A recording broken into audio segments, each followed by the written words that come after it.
All right, there's the next episode of True Wrestling Fan Discussions, continuing our retro pay-per-view review series. This is going to be WWF Breakdown 1998 / In Your House. I'm your host, Mike. I'm Frank. Let's get into it. Before I cover the pay-per-view, let me just let everybody know the match that didn't happen, and not a lot of people knew that this match was on, or even what happened after the fact. Um, it was they said it was not so much a substitution, but it was a cancellation in this thing. Triple H was supposed to defend the Intercontinental Championship against Mark Henry Yeah. at this pay-per-view. That he won the title at SummerSlam against The Rock. Um, the match was scrapped entirely because of Triple H's knee injury, and no mention was made of it for some time until Helmsley actually had to be stripped of the title. hmm He didn't forfeit it to Mark Henry or anything. The WWE just swept it under the rug for the time being, so they kind of dropped the ball on this one. If they signed the match and he couldn't make it, then technically Mark Henry should be the Intercontinental Champion. They just do But whatever they want to do. They exactly. do whatever they want to do.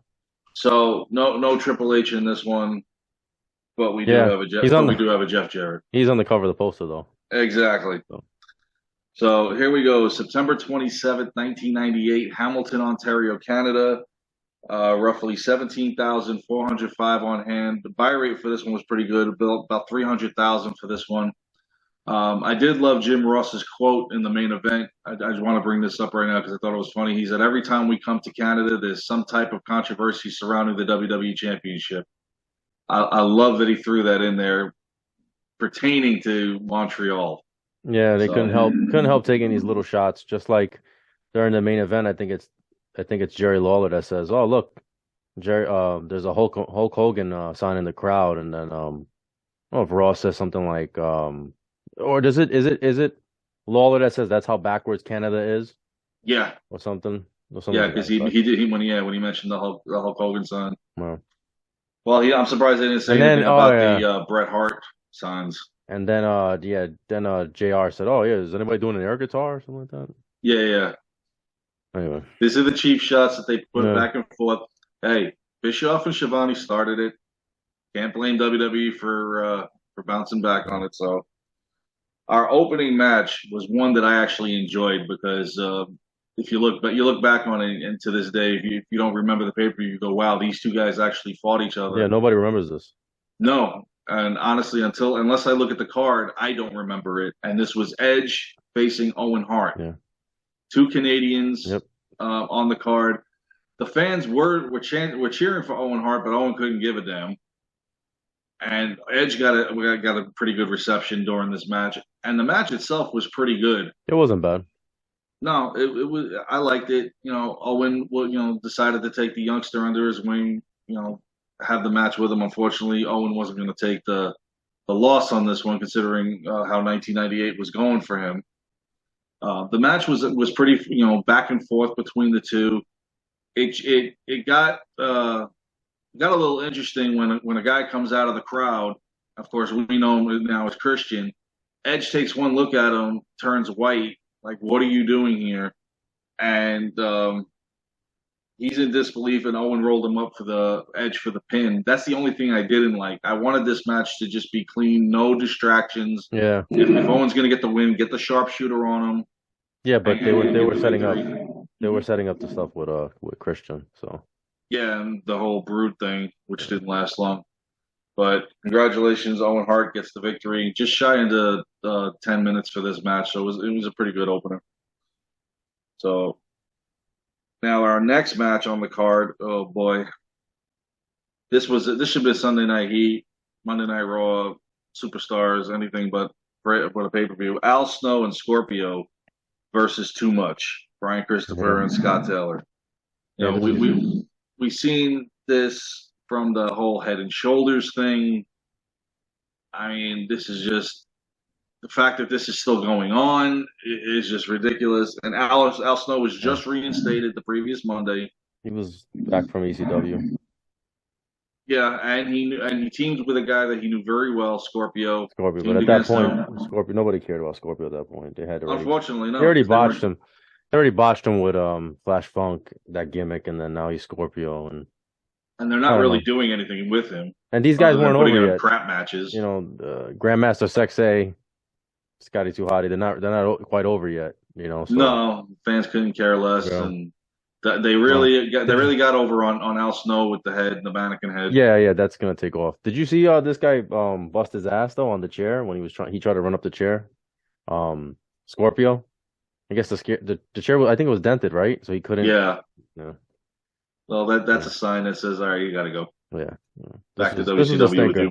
This is the stinker. It really was, and the fact that they just kept pursuing this pay per view after Uh, pay per view, either trying to put Scorpio on there to get the a rise out of the fans, or this ridiculous storyline with Christopher and Taylor and Al Snow is just ridiculous. no, And I mean, now what's interesting is when Al Snow got reinstated, he beat Sergeant Slaughter in the boot camp match. So that's not. I mean, it's I'm not not saying much. impressed by It's it not saying because much. it's Sergeant Slaughter. Yeah, So, but I mean, Al Snow hits the snowplow on Scott Taylor, gets the victory. He did accidentally hit Scorpio with the mannequin head. Oh well, get over it. So, moving on in the back, Michael Cole was interviewing Undertaker and Kane.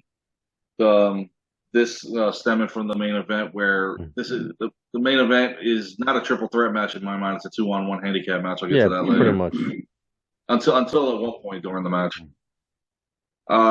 Our next match on the card was another one that belongs on Superstars, Sunday Night Heat, whatever, anything but here, and that's Darren Drozdoff versus Marvelous Mark Merrow This is another and Jack stinker. and the new women's champion Yeah, Jacqueline. Jacqueline. Yeah, this is another stinker. It is. I mean, you're not doing anything with Mark Merrow. You're still riding this Sable gimmick, which is ridiculous, and you're not doing anything with the man. I mean, this is ridiculous. I mean, you give him the victory over Droz, but that's not saying much. It really isn't. I mean, There he you had go. the Mark Merrow had the ref distracted. Jacqueline goes off the top rope, hits him with her shoe. Who throws a shoe, really? And Merrow hits the Marvelocity, now it's called, on Droz to get the pin. It used to be the Wild thing, The now wild it's thing, yeah. Marvelocity.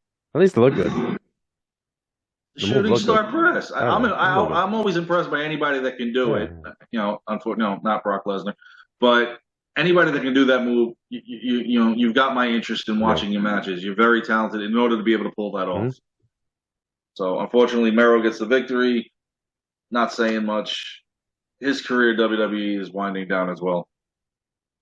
So now our next match, before the match, Michael Cole had interviewed Bradshaw.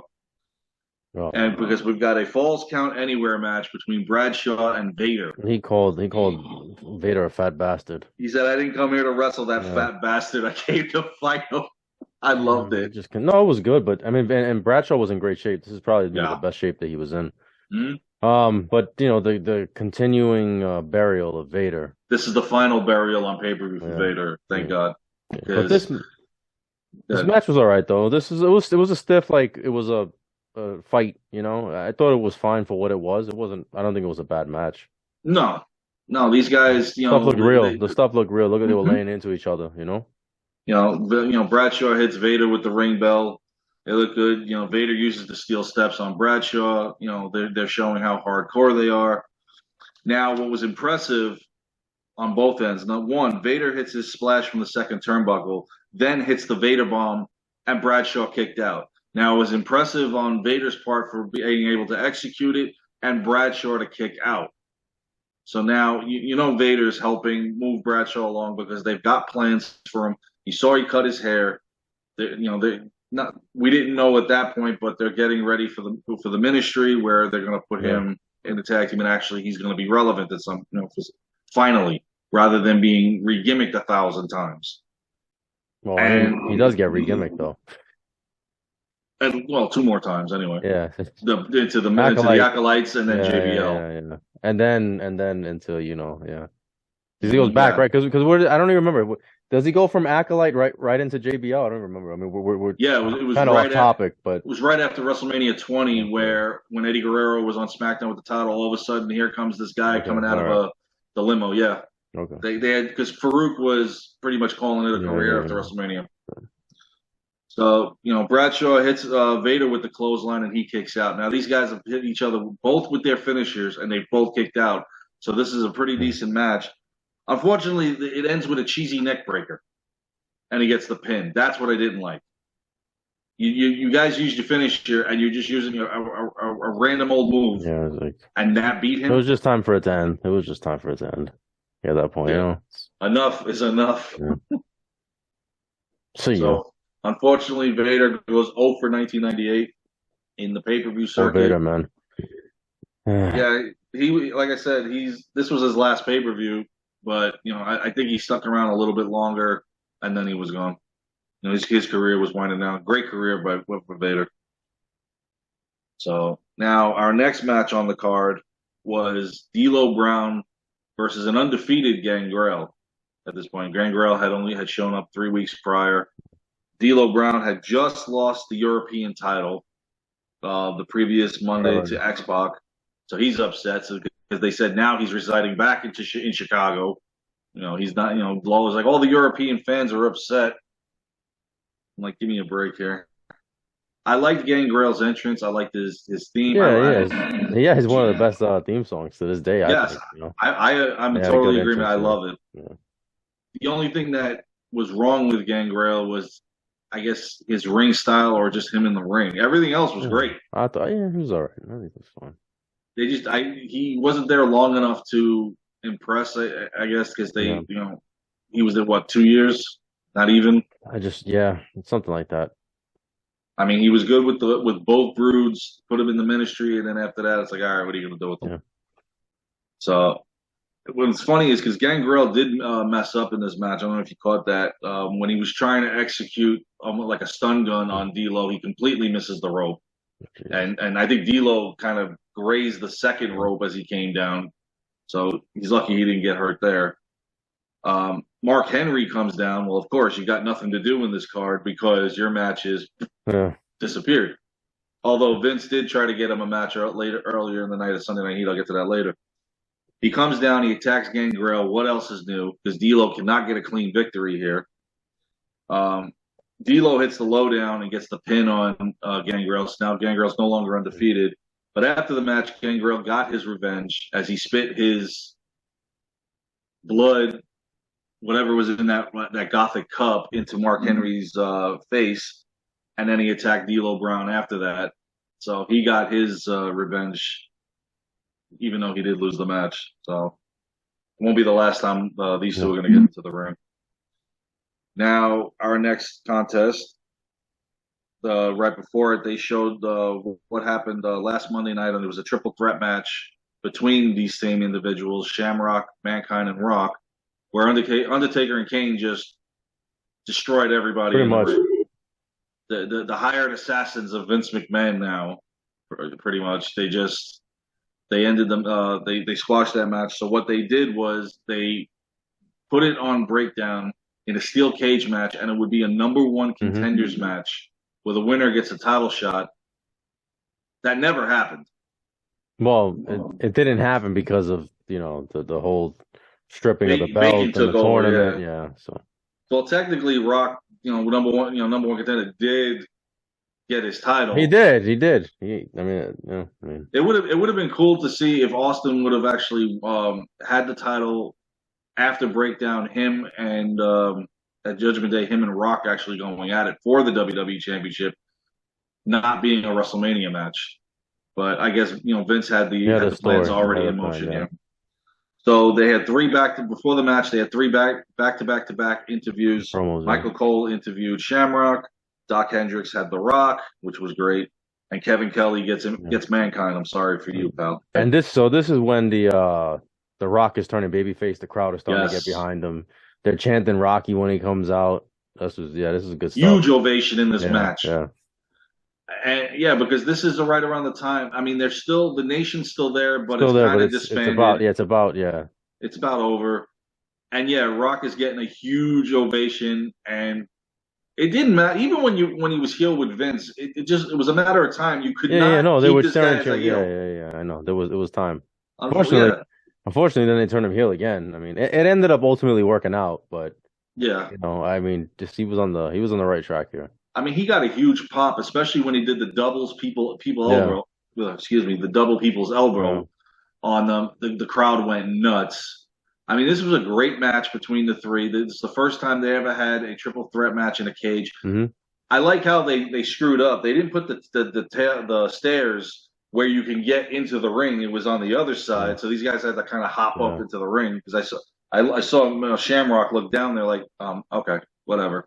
This is how we're doing it. Um, Mankind tried to set up a move with Shamrock on Rock, but it backfired. There was going to be no making friends in this one, not with these three No, no, guys. no.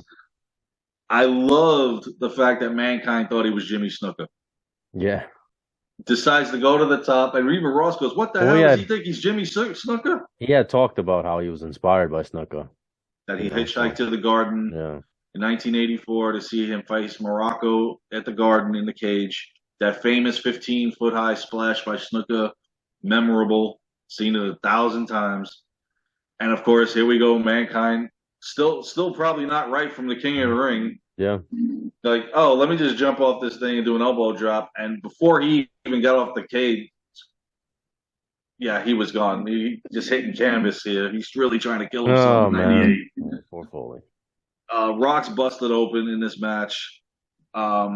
Now, what's funny is Shamrock grabs a chair as he's trying to escape through the door. Mankind used the chair on Shamrock. Now, instead of covering Shamrock, the idiot decides, I want to climb out the cage. So Rock just crawls right Yeah, over yeah, and he pins pins him, him, yeah. and Mankind thinks he's He got thinks the he won, win. yeah. Oh boy! So Rock gets the victory. He's technically the number one Yeah. contender to a title that will not exist for the next 2 months. So congratulations to The Rock, but his career right now is skyrocketing. So our next match after this, which was kind of like a piss break or go get your food, they showed what led up to Val Venus and Dustin Runnels. And that I love how everybody thought that when he said that the second coming, he's returning, that he's getting all religious. Right, that's No. right. Judgment Day, we will find out what the second coming was, which would be the second coming of Goldust, Yeah, which really wasn't any better. it wasn't. It was a bad. They finally let him be himself. Yes, I was just going to say that. We finally And get a Dustin this is Rhodes, like but we get Dustin Runnels. this is like a prelude to Right to Censor, you know. Don't mention them. I thought it was just terrible. I don't think.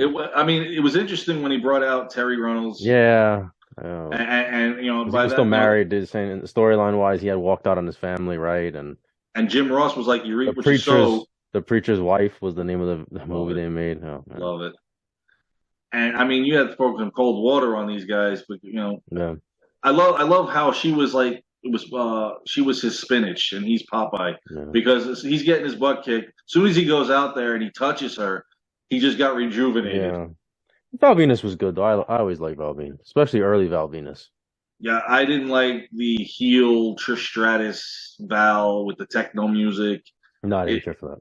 Didn't care and of course they killed him with the right to censor. for But this Val Venus was great, Yeah. especially when he come out right before the match. Hello, Oh yeah. ladies. No, it was good stuff. It's just that. His best one was Madison Square Garden one, and they actually did it in this one where they showed it Mm. where he says he came, he saw, and he came again. I love that one. And of course, Dustin Runnels is all distraught and everything. Now Lawler and Ross are going back and forth on this. Now Ross says it in the beginning: "You reap what you sow." He left him, and then by the end of the match, it's Lawler that's saying that, and Ross is defending him. Right, yeah.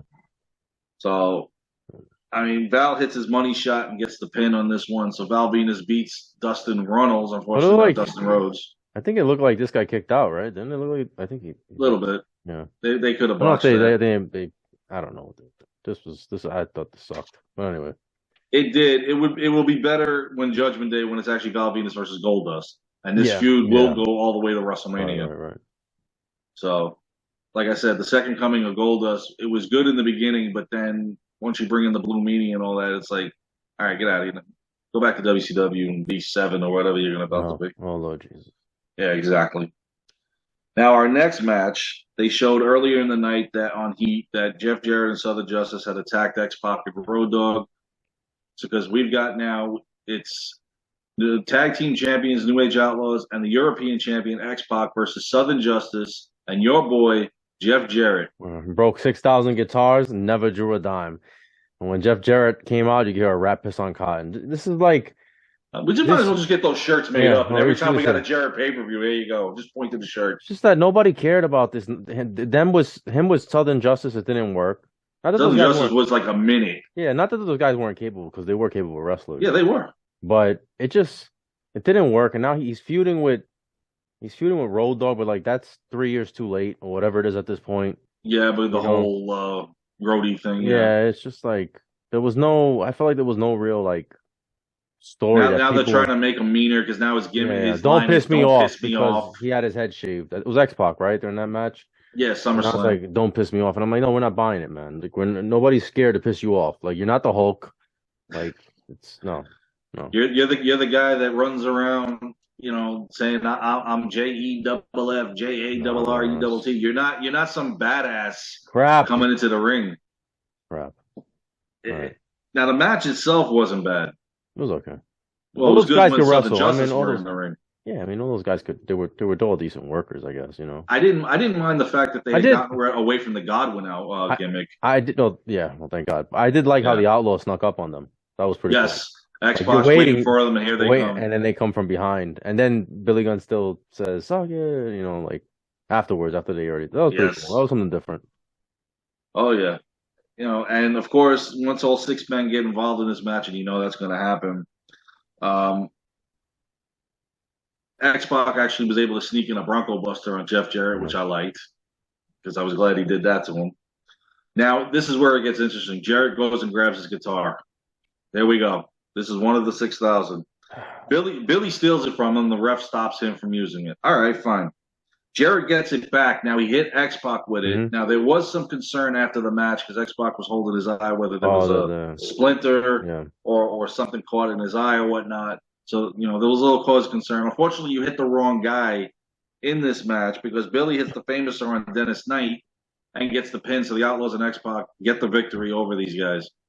And as of right now, until they strip Triple H, all members of DX have championships at this point. Yeah.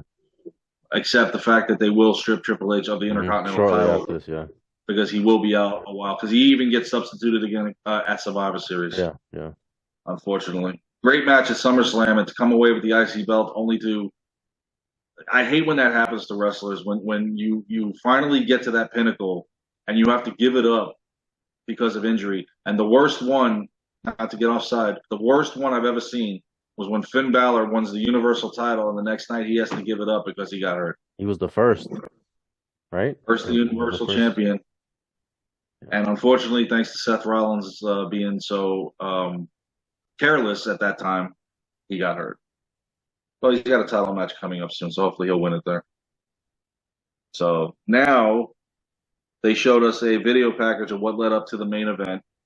Earlier on Heat, Vince tried putting together a cage match, which was funny, between Austin and Mark Henry in a non-title match. Mm-hmm. Of course, that didn't happen. As Austin dressed up as one of the technicians, kicks Vince's ass. What else is new? Now Vince has guaranteed that Austin would not be champion tonight. Now here are the stipulations for this match. It is not, to me, it is not a triple threat match at all. This is a was at first. Yeah, match. First it was. And even kind of during the match, it finally became that a little bit when Taker and Kane went after each other. But Kane and Taker could not pin each other during this match. And if anybody came down on Austin's behalf to help him, Austin would be stripped of the title immediately. Yeah, I knew he was screwed after that. I was like, yeah, Austin's done. Like, it would be even worse come Judgment Day. Yeah. But this was his back is against the wall, and there's pretty much no way he's going to come out champion on this against these guys. It's a good story, though. This was a really good story. It is. Like going from Taker and Kane are working together. Yeah, from going from that, then Austin and Kane, their feud, and now going to this, keeping it the same guys, but keeping it fresh, and McMahon and all. It was really, really well done. From June on. Yeah, it was good. From June all the way to the burial match in December with Austin and Taker was great. Mm-hmm.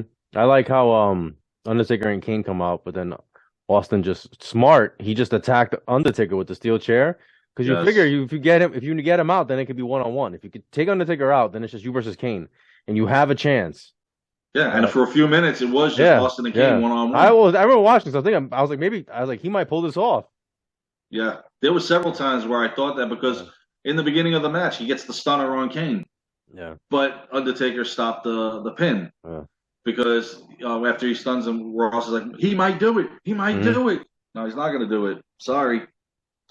I mean, and these guys, they took the match down to the entranceway. They Hmm. just beat the crap out of each other. I love how Briscoe, Patterson, and Slaughter, are down Yeah, there evaluating the match. scumbags, man. I Seriously, was like, man, those guys, man. They used to get on my nerves, Mr. man. McMahon. Yeah. And then, Austin, while he's getting his ass kicked, decides, "Oh, I'm going to go kick Briscoe's ass." Hmm. And then Slaughter gets in on it, and Ross, calls him on. He goes, "Oh, what the hell was that?" So that was kind of cool. Taker and Kane dragging Austin back to the ring. Because that's where they got to get the pin. Now that's where Ross had made that comment. Every time we come to Canada, there's a controversy Hmm. surrounding the WWE title. So now Austin got a chair, hit Kane. Taker breaks up the pin. Taker, well, I'm sorry. Take, oh, just yeah, okay. Just I'll start it again.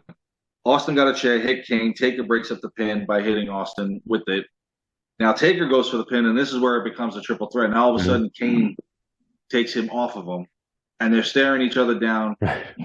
And then it happens again. This Go ahead. this is where Undertaker's starting to get jacked. If you start to notice, you Hmm. notice Undertaker's starting to get bigger, then little by little. Once he's ministry, the traps are fucking huge. Yes, and it's a shame that he got injured Yeah. because who knows where that gimmick in '99 would Yeah. have gone? Yeah. Uh-huh. Because yeah, he was I really like getting ministry on the ripped. Yeah, he was over the top, but I loved it. I Yeah, loved I liked it. it. And it's coming. He's on his way there. It made sense because as the evolution of the Undertaker's character, it has to go here. Yeah. It has to become the gothic Hmm. ministry Taker. I mean, it just can't Yeah, be yeah, he was sadistic, man. an He seems urn yeah. and dawn and bells and that's it. No, Hmm. it has to Yeah. elevate to Hmm. this, and it was perfect. Now, by this point, now these two guys are going after each other, and Ross is like, Vince's idea, his master plan is imploding because if they kick each other's ass for a little while, and then they start talking again, and then they're back on the same page. I Uh, love these guys. We're gonna fight 1 minute, we're uh, gonna team the next, and then we're gonna no, it was a fight good again. story. It's such a great story. You'll never get a better tag team storyline of drama than these two guys. Yeah, I I mean, agree. so um, once they stopped fighting each other, they got back on Austin. Now Austin's getting his butt kicked again. Now here, finally, when they get back on the same page, after Kane's trying to tombstone Austin and it's not happening, and Austin goes for the stunner and Taker hits him from the top rope. They both choke slam him Hmm.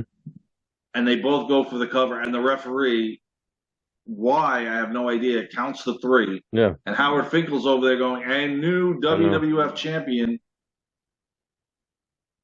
And then you hear We Vince, don't know. get the belt, get the belt. Briscoe runs and gets the Yeah, belt. Vince it rips was a it out of smoking his skull hand. at the time. It was a smoking skull. Yes, I love that Yeah. belt.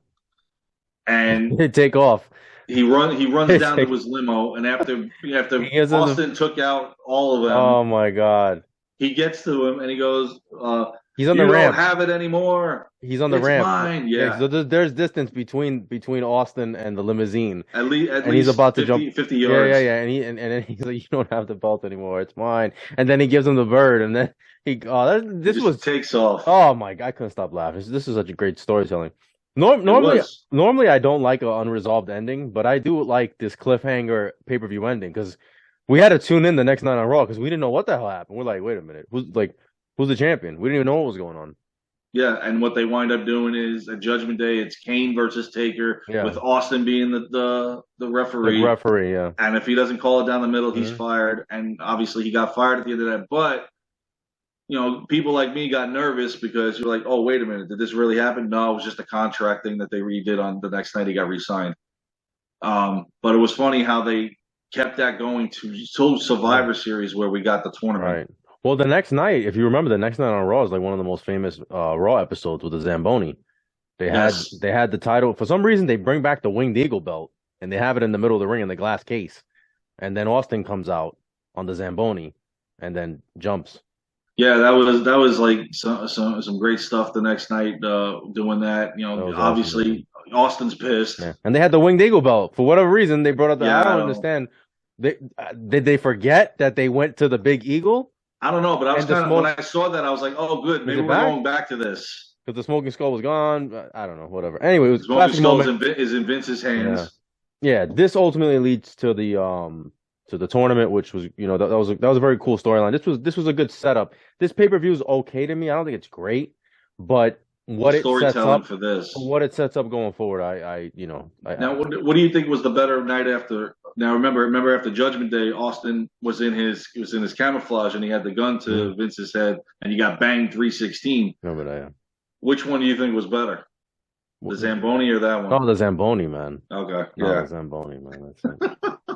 That was this was great. yeah. All right, well, you guys let us know what you think about this pay-per-view. Please like, comment, share, subscribe. We'll see you guys soon. Take care.